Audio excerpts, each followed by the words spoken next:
从后面来的。你是从后面？你想要害死我？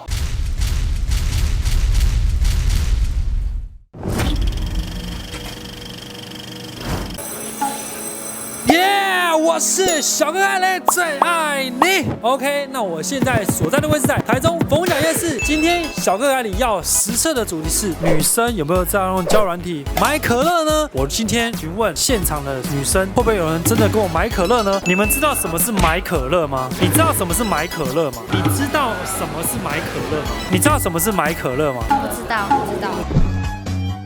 不要买可乐，我要买可乐。你有没有跟陌生人买过可乐？没有。你知不知道什么是买可乐？我知道啊。你知道买可乐？等一下就直接去哦。好。但是会帮你全程打码，不会让你露脸。OK。那我们走了。好。你是不是有点害羞？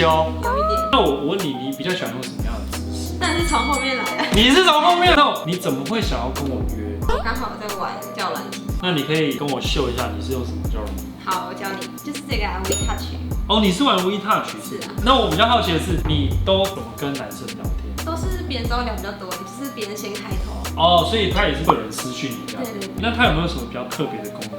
这可以找约会。找约会是什么意思？哦，它可以有点像个人的简介。对。